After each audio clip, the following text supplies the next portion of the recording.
Que nous a appris Bouddha dans ses enseignements?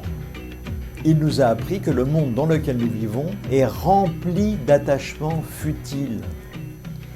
Et ce sont ces attachements futiles qui donnent l'illusion du bonheur, parce qu'ils se succèdent, sans fin. Les marchands du temple l'ont bien compris, d'où notre dépendance aux sites commerciaux, aux grandes enseignes.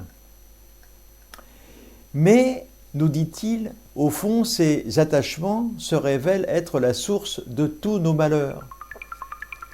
Parmi ces attachements figure la richesse, bien sûr, les envies charnelles et plein d'autres choses encore. Ces attachements ne sont en fait jamais comblés. C'est comme l'arbre qui cache la forêt, un attachement en cache 1000 autres. Le plaisir qu'il nous apporte, nous dit Bouddha, est bref. Et c'est la raison pour laquelle nous en demandons toujours un peu plus, pour prolonger le sentiment de plénitude et nous sentir heureux. Le marketing a bien compris cela. Lorsque, par exemple, on achète un téléphone portable, eh bien, 6 mois après, il y a ce désir impérieux d'acheter le nouveau modèle qui s'impose à la majorité de la population. Mais heureusement, tout le monde ne cède pas à cette tentation. Cette façon de consommer, nous le voyons chaque jour.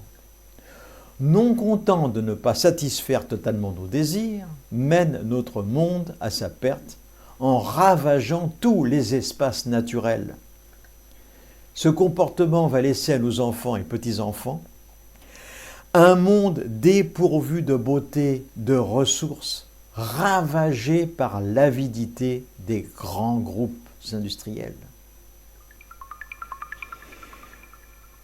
Nous devons donc, nous dit le Bouddha, nous détacher de ces désirs futiles, et ce, afin de vivre en harmonie dans ce monde, avec notre monde, avec notre environnement. Il est important de vivre en harmonie avec ce que nous sommes, et pas essayer non plus d'être quelqu'un d'autre.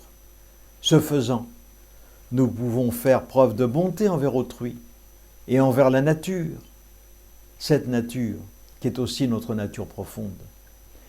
Ainsi, le nirvana, dans le bouddhisme, est cette étape où notre constituant le plus profond arrive à se détacher de tous les désirs du corps et où, nous dit le Bouddha, le cycle du karma est interrompu afin de faire place à l'éveil, avec un « E » majuscule. Lorsque l'on parle d'éveil, nous parlons effectivement de l'éveil du Bouddha, le grand éveil. Et même si votre lieu de méditation est exigu, il renferme l'univers entier. Même si votre esprit est petit, n'oubliez pas qu'il est illimité, et c'est le moine Sekito Kizen qui le disait. Je vous retrouve bientôt pour vous parler du miroir de Zazen. Bonne continuation.